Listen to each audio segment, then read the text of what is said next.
college did you attend? Oh, Calvert. I went to UC Berkeley. Okay. How much training did your job require? Well, like I stated before, it's a fairly long process. You do 4 years or in some cases more of college. Then I went right on, but some people now take a year or two to do additional years of research. But then there's 4 years of medical school.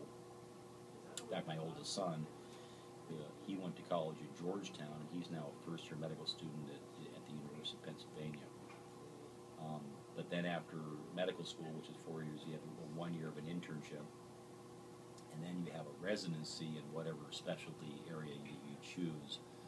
My residency was 4 years of orthopedic surgery, and then I ended up doing an additional year called a fellowship year, so that was a fifth year beyond my internship.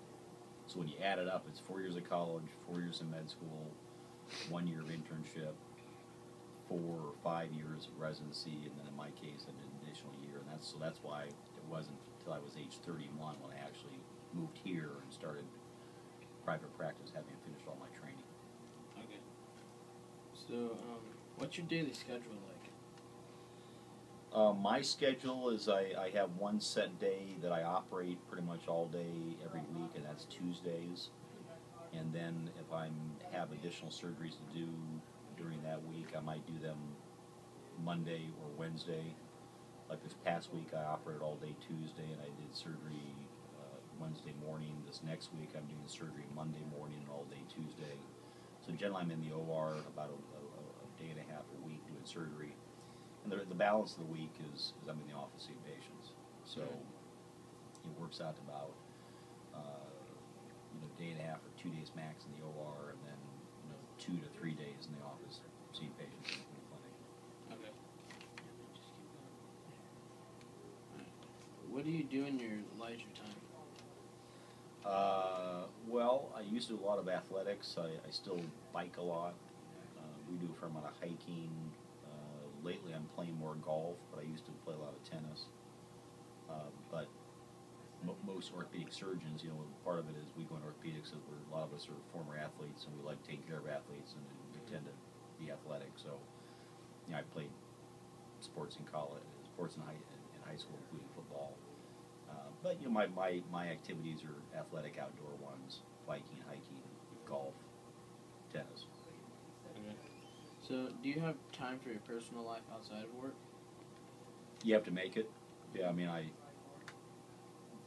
you're in training, you have really long hours, and you have, frankly, less time for that stuff. And when you're first starting your practice, you're really busy, too, because you're trying to get busy and do as much work as you can. You're assisting in surgery. You're doing a lot of emergency room work where you may have to go in the evenings and the weekends.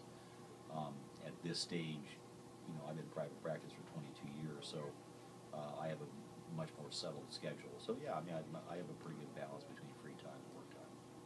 Okay. Do you have any regrets? No, I can't really imagine any other business or profession that I would go into. Right now, medicine is changing, so you guys or young people would just have to know that things are kind of different on the horizon going forward for you if you guys decide to go into medicine, and that's a function of the structure of how doctors work or are going to be employed and how you're going to get paid for the work you're doing. When I got in, especially, but even more, it's even still this day, it's what we call fee for service. So if you provide a service and do a surgery, you get paid for that. Well, things are changing, so it's going to be much more of probably an employment situation where even as a doctor, you're going to be an employee of either a hospital or an organization or an insurance company, and probably getting paid more just for your time, more like an hourly wage. And historically, therefore, I think that every year doctors get paid less and less. So as long as a young person sort of knows that going in, and that's the way things are evolving, then I think it's fine. It's a good career choice because you do help people and people respect you. But the economics of medicine especially are changing in terms of how you're compensated and paid. Okay. What's the best part about your job? The best part about my job is when you do a procedure or do a surgery, especially for me, but even not necessarily surgery, you just get somebody through an episode of pain or illness, and they come back and they're tearful because they're so much improved, and they're so thankful, and they give you a hug and some cases they give you gifts. I mean, that's, you don't get that in a lot of jobs. But in my line of work, we get that fairly frequently, where you really make a tremendous impact on somebody's quality of life by virtue of a surgery, you take them out of pain, or you markedly give them kind of a lease on life in terms of increased or improved function.